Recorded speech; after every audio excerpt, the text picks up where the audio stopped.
Vamos lá. Pronto. Bom dia, Letícia Garcia, obrigada por estar aqui conosco. Hoje nós vamos falar sobre as síndromes paraneoplásicas neurológicas. Um nome difícil, uma doença que eu acredito que poucas pessoas saibam sobre ela. Começo agradecendo você estar aqui com a gente para poder falar um pouco mais sobre essa doença, essa síndrome. Bom dia, Renata. Realmente, a síndrome paraneoplásica, de um modo geral, ela é pouco conhecida, né? É uma oportunidade ótima a gente poder discutir um pouquinho, então, dessa patologia hoje. Perfeito. Então, já começo perguntando, é uma patologia, embora receba o nome de síndrome, é uma patologia, né? Me explica o que são, primeiro, as síndromes paraneoplásicas e depois essa especificidade da neurológica, por favor. Sim, a síndrome paraneoplásica ela é uma patologia, né? Então, ela foi descrita com esse nome de síndrome paraneoplásica somente na década de 40, apesar de que haviam já relatos dessa doença, mas ela não era bem caracterizada, ela não recebia um nome, né? Então, esse nome surge na literatura a partir da década de 40, e ela continua até hoje pouco compreendida. É uma patologia ainda um pouco obscura. O que a gente sabe hoje dessa síndrome é que ela se apresenta com sintomas ou sinais resultantes de danos a órgãos e tecidos que são distantes do local de aparecimento de um câncer e suas metástases. Então, o que a gente fala é que essa síndrome ela é um efeito remoto de um câncer, mas ela não é uma metástase deste câncer. Uhum. A gente também sabe que as causas, né, então, estão ligadas ao tipo de tumor associado. Então, por exemplo, se for um tumor do sistema endócrino, você pode ter uma síndrome paraneoplásica endócrina, onde você vai ter uma secreção errônea de hormônios. Já no caso da síndrome paraneoplásica neuronal, então o que você tem é uma síndrome atingindo o sistema nervoso central ou o sistema nervoso periférico, desencadeando uma resposta imunológica errada. Então, no caso da síndrome paraneoplásica neuronal, o que está por trás dela é uma resposta imune muito ativada. Uhum.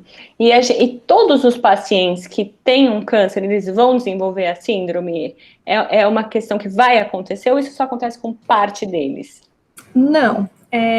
A síndrome paraneoplásica, de um modo geral, ela é tida como uma doença rara, mas a incidência vai variar muito com o estudo que você busca. Então, basicamente, também com a região onde ela foi estudada.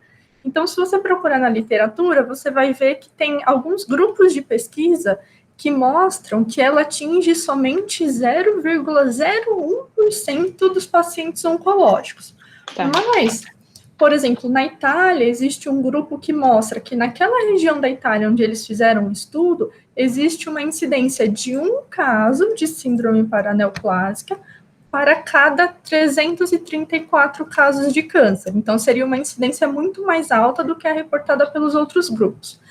Alguns outros estudos realizados na Índia, em alguns outros lugares, já indicam uma taxa de prevalência de até 8%, né? E por que essa diferença? Então, essa diferença de incidência e prevalência da doença se dá pelo modo como os estudos são realizados e os critérios que eles levam em consideração para caracterizar esses pacientes, justamente por não ser uma doença completamente entendida e uma doença nova, né? Então, existem muitos critérios ainda diversos de classificação dela.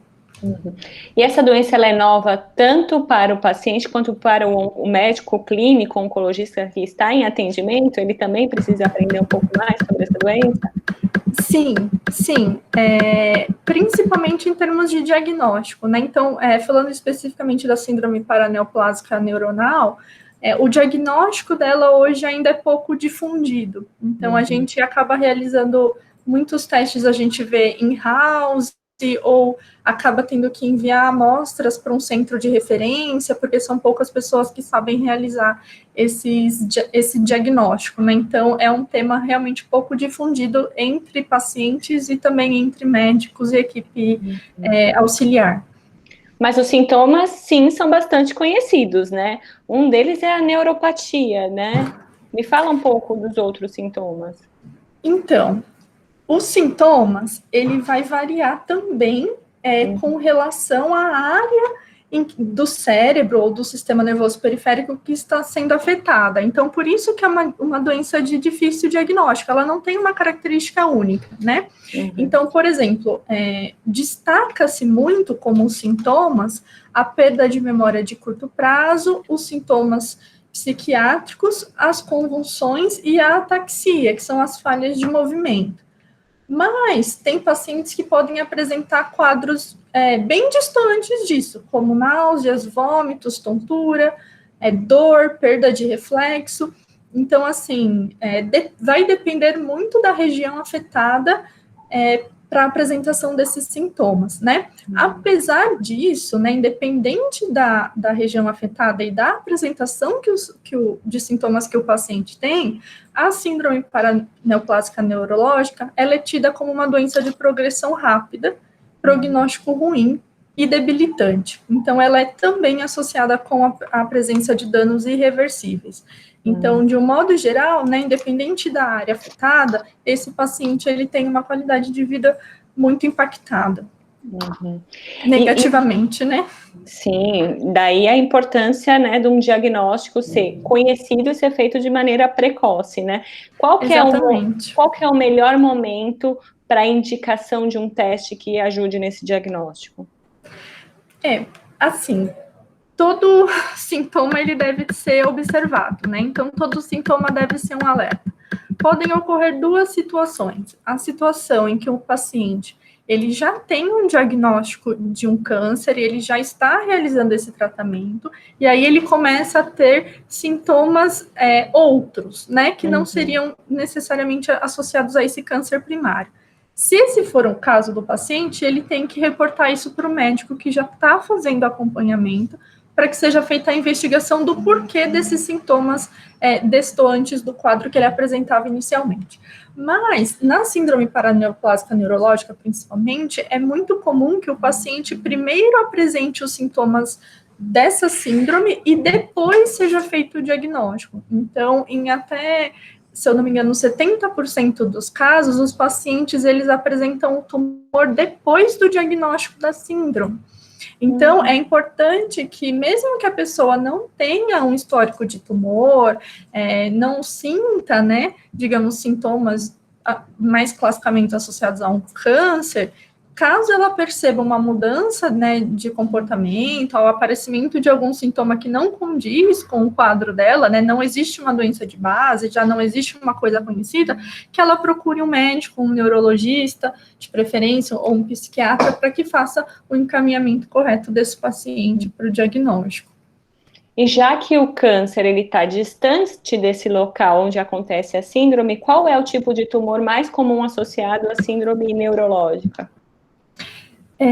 Principalmente câncer de pulmão, especialmente o câncer de pulmão de pequenas células, né, que é um tipo específico, câncer de mama e ovário, e aí aqui alguns grupos colocam como cânceres ginecológicos, né, então ovário, trompas, todos eles, não somente o de ovário, e linfoma, principalmente, mas existem outros, mas quando a gente vê, a maioria dos casos são relacionados a esses tipos. São os mais comuns.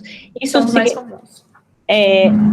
Claro, tem essa questão dos cânceres ginecológicos, mas tirando isso, a síndrome paraneoplásica neurológica é mais comum nas mulheres ou não? É em igual incidência em homens e mulheres? Não existe uma prevalência, até porque alguns grupos colocam, inclusive, o câncer de testículo também associado, né? Então, você tira aí o fator ginecológico, mas você acrescenta um outro tipo específico, né, da população masculina. Então, não existe uma prevalência dentro dos dois sexos, não.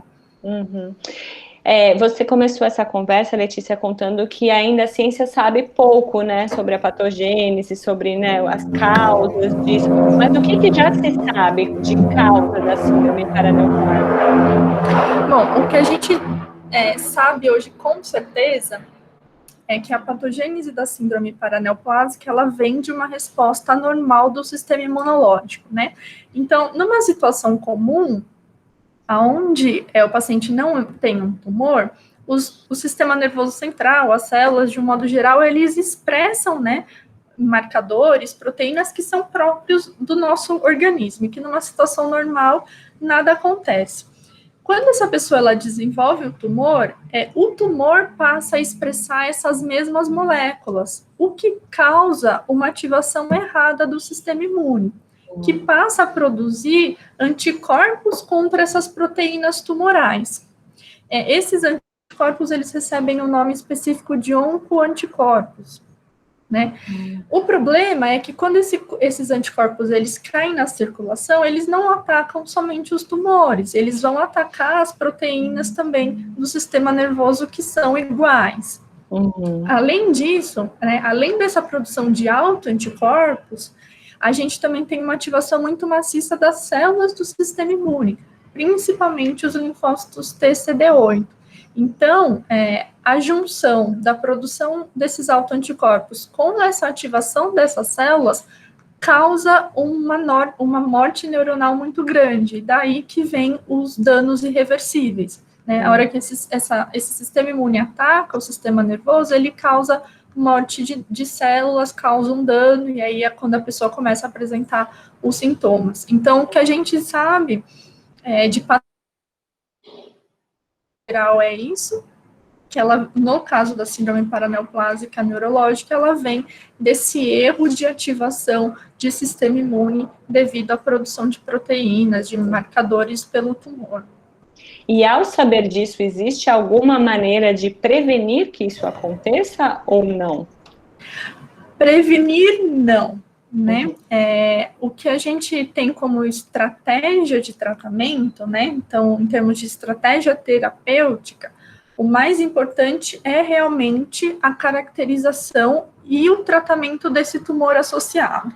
Quando você faz esse tratamento, você consegue estabilizar o quadro neurológico, mas na maioria das vezes não há reversão do dano já causado. A reversão do dano, ele só existe quando é feito um diagnóstico muito precoce, um tratamento muito precoce. Então, na verdade, você não trata, né? Você evita que chegue num dano que não possa mais ser reversível. Mas, de forma geral, o quadro neurológico, ele é só estabilizado, né? Além disso, também dá para fazer uso de outros tratamentos associados para melhora dos sintomas, então, para dores ou para os sintomas psiquiátricos, mas eles não são tratamentos específicos para a síndrome paraneoplásica, né? Não existe um tratamento que cure essa síndrome. Esses tratamentos associados, possivelmente esse paciente está em tratamento para o próprio câncer primário ou metastático, né? Ou seja, está numa quimioterapia, na radioterapia, ele pode ainda assim tratar a síndrome com esse tratamento associado? Isso é possível?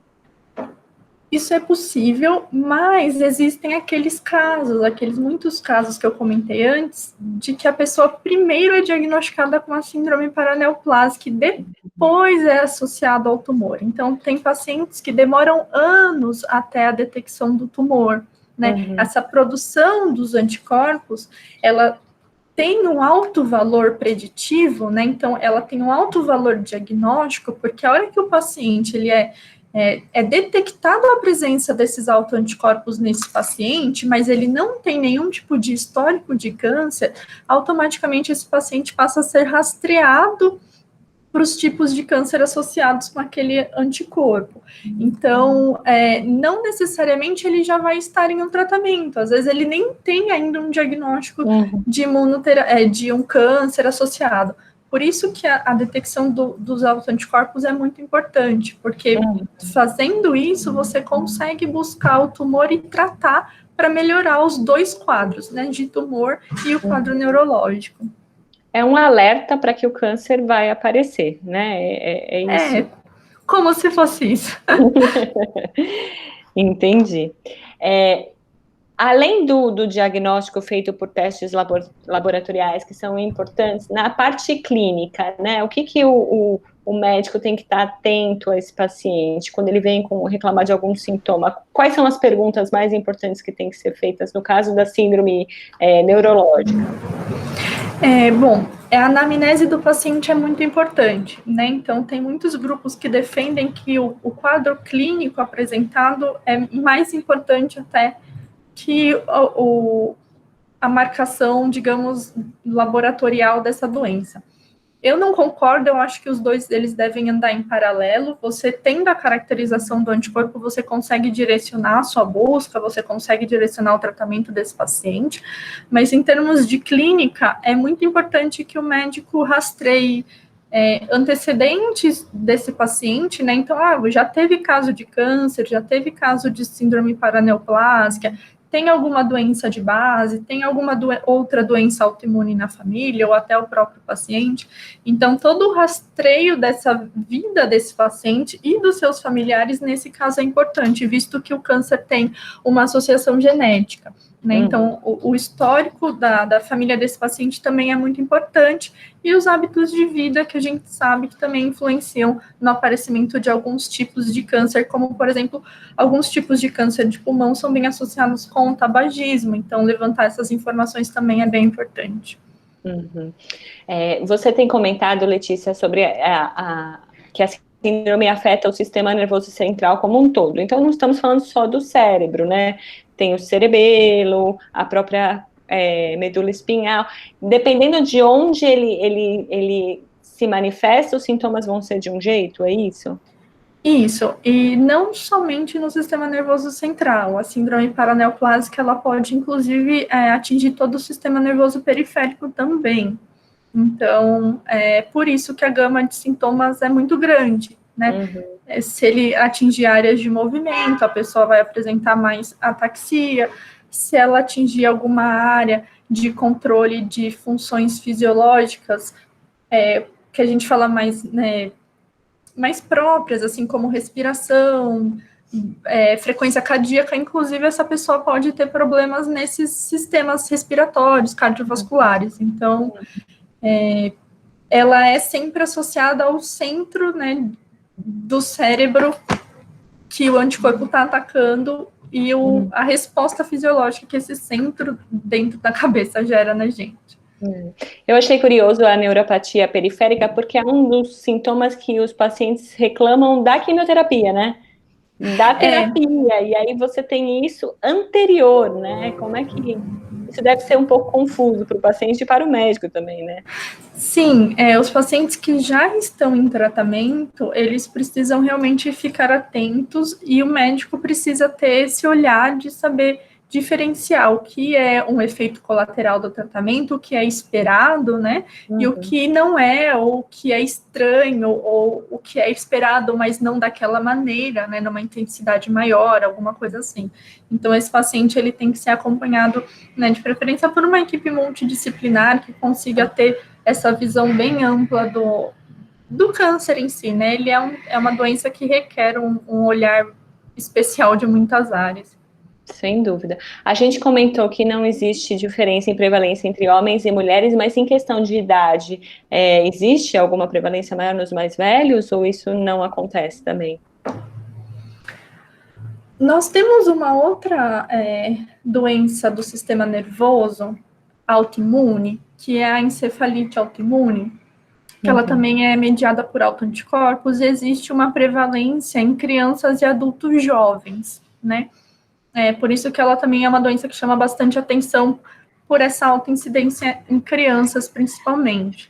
A síndrome paraneoplásica, eu não tenho nenhum dado em relação à idade, mas os tumores, eles tendem a ter uma prevalência mais alta numa população mais idosa também. Então, eu acredito que apareça mais nessa população, devido ao aparecimento do tumor ser mais nessa idade, mas não que isso seja relacionado com a idade em si, outros fatores de uma idade mais nova ou de uma idade mais avançada.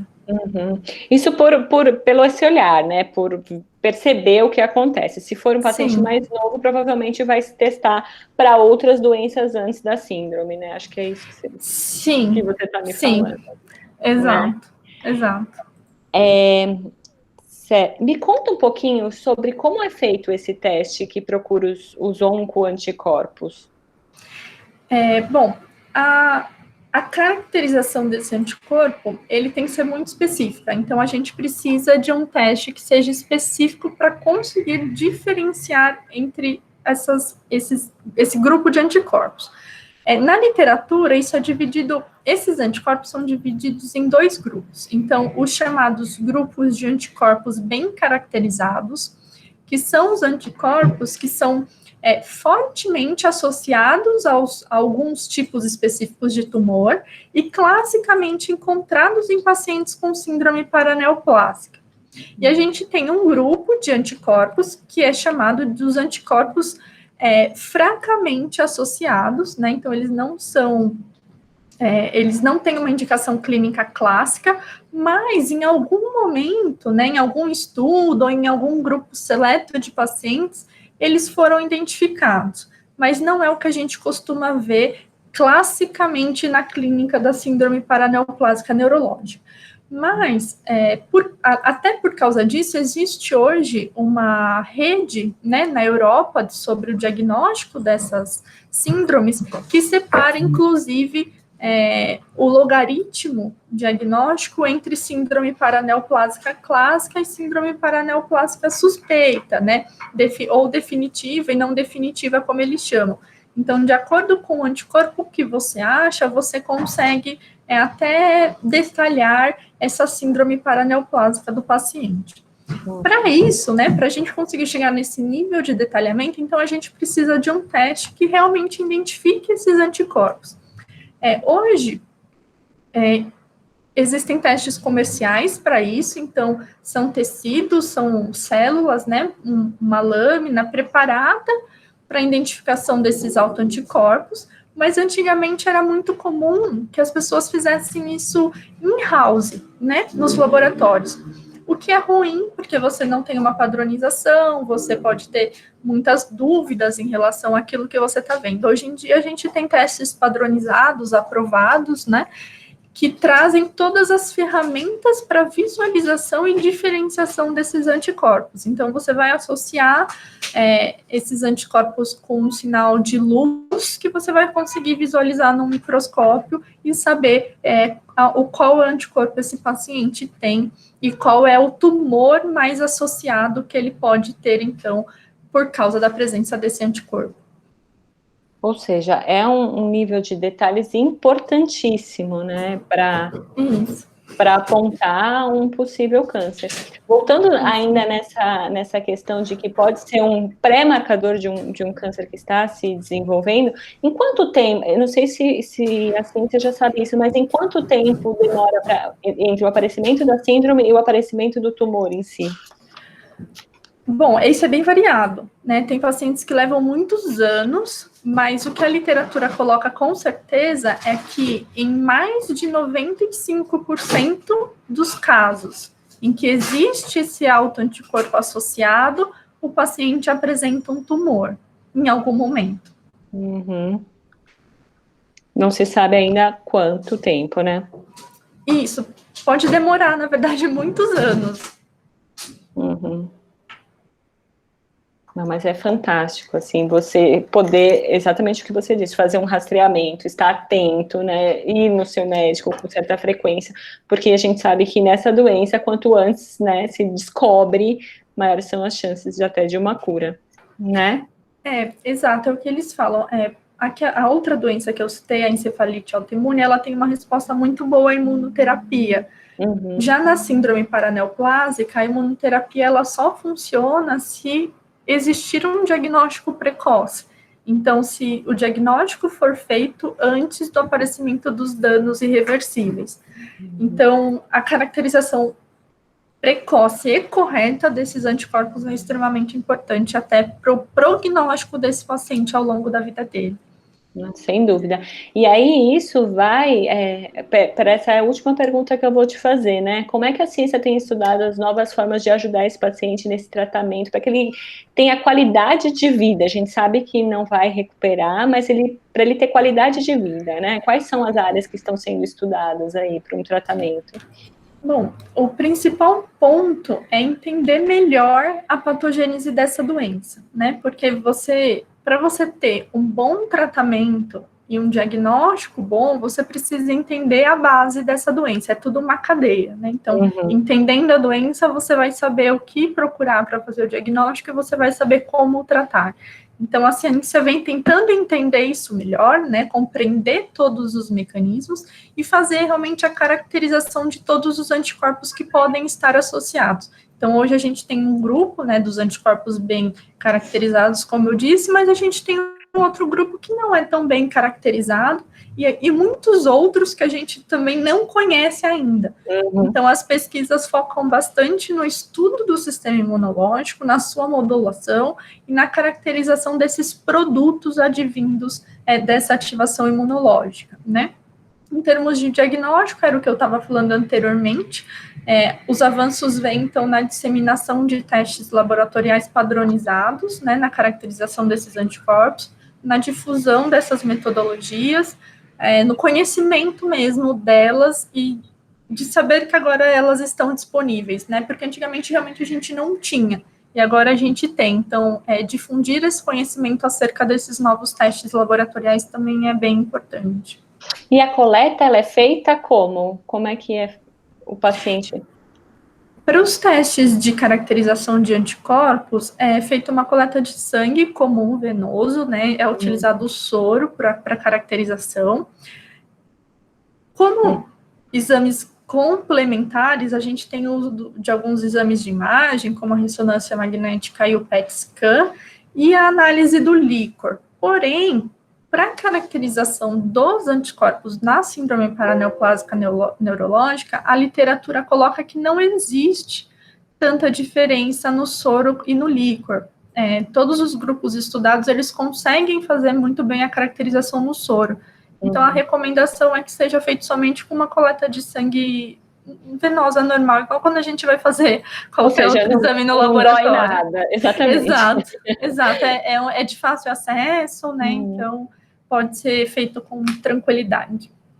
Então tá bom, Letícia, agradeço muito as suas explicações. Tomara que a gente consiga levar mais informações para mais pessoas saberem que é possível identificar o aparecimento de um tumor com uma grande antecedência, se ficar atento a esses sinais, não é verdade? Eu que agradeço a participação. Qualquer outra questão, vocês podem entrar em contato, a gente vai difundindo esse conhecimento. Muito obrigada. Imagina, eu que agradeço.